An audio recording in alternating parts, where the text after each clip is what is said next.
grab a rod and reel because tomorrow is free fishing day across Texas. That's our producer. That's another producer there. They love to fish. That's a big one. Who doesn't love to fish, right? Now, the fishing day, free fishing day, it's meant to encourage new anglers to really cast a line without a license or endorsements.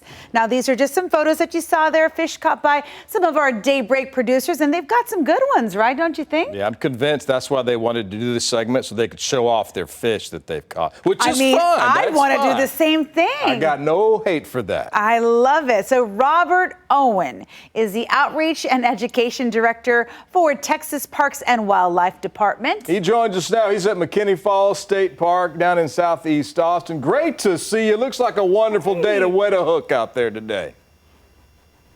Good morning, y'all. It's always a wonderful day to wet a hook. Talk about tomorrow and, you know, how important it is for everyone to just take advantage of Free Fishing Day.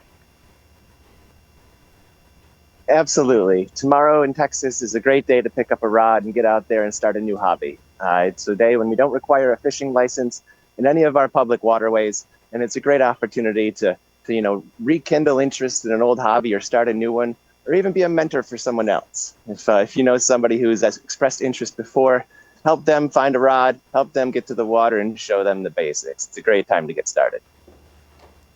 Why is introducing more people to fishing an important thing from a conservation and education standpoint?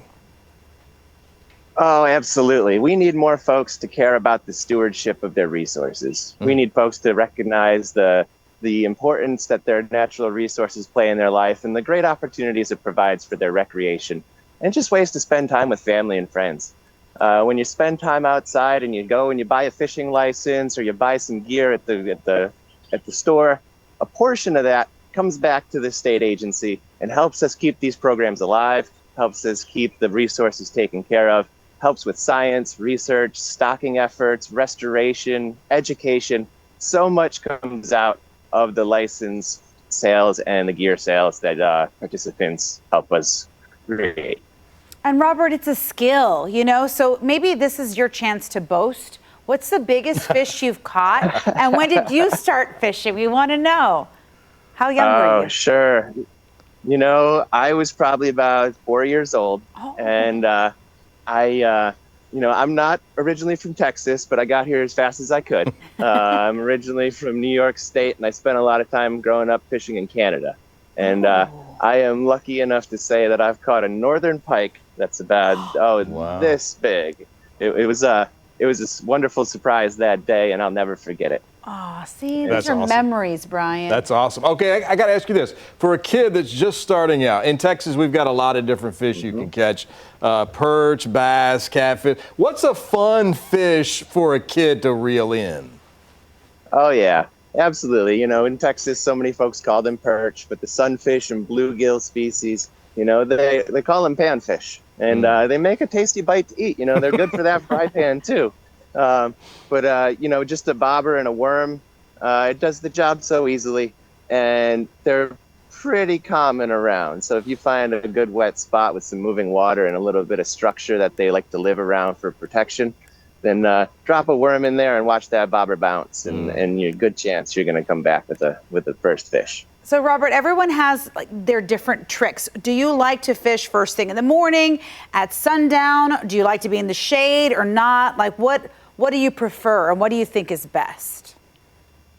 No, that's a terrific question. You know, I would recommend that folks check out the Texas Parks and Wildlife website. There's a ton of resources on there that speak to beginner fishing, but also there's fishing reports from around the state. You know, our water bodies are our Highland Lakes, our Colorado River, even our small lakes around like Bastrop Lake. There's fishing reports out there, and they speak directly to that. What's working and what time of day and all that sort to help people get off on the right foot. What I saw recently in the fishing report say that morning time fishing is best for bass right now because as the day heats up, those bass are moving to a little bit deeper water. So if you're fishing from the shore or you're working the structure in the weed beds along the banks, you know, try to take advantage of that morning chill because the bass are too. See, tricks of the trade That's we're good learning from advice. Robert. I'm making notes over here. Yeah. Okay, let's talk about free fishing weekend or tomorrow, the free fishing day around Texas. Any community events or clinics planned around the free fishing day this weekend? Yeah, out at Guadalupe River State Park, they're having an event for folks to come out and participate in. A number of state parks are doing so around the state. Also next weekend in Buda, they're having a kid fish event at a community park. And I recommend folks just head out to the water, find a community, and, create their own event if there isn't one already going on.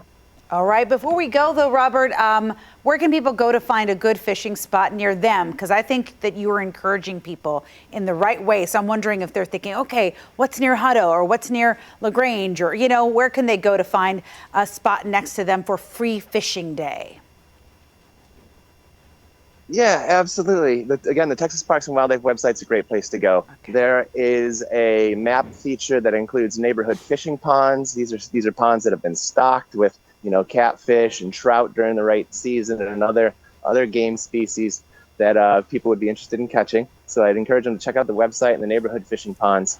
Also, there's a paddling trails website on Parks and Wildlife that just recently got redone. So if you've got a kayak or a canoe or a rowboat, and you're looking to put in some miles on the water, check out that Paddling Trails website.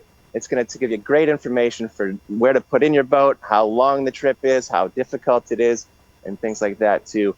And also for those beginners out there, we even have a beginner fishing website that offers tips and tricks, talks about knots, talks about baits.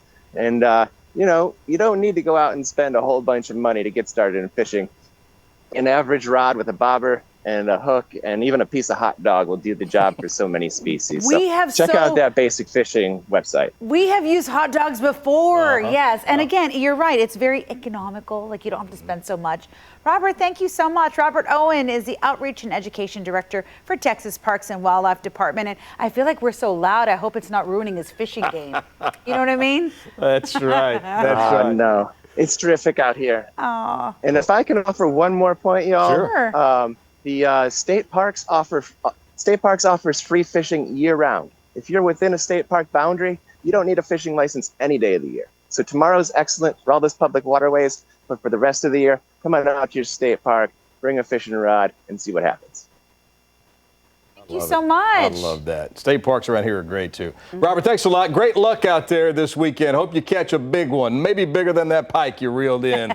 We'd like to see if you guys are watching on our streaming app catch a big one tomorrow. Text a picture to us. 459-9442, and we're going to put them on Daybreak Plus on Monday. We're going to show you all the big fish that are caught around Central. Yvonne, what's the biggest fish you ever caught? I mean, we've caught some fish, but no, they're smallish. Yeah, you know average, regular fish. Average, Yeah, not like what he was talking about in Canada and stuff. But you know what? I can only imagine just the excitement when you reel in a big one. When you see that cork or the bobber go up. Yeah, you're like, I got it. Yeah, you're very excited. That's the way to do it. I bet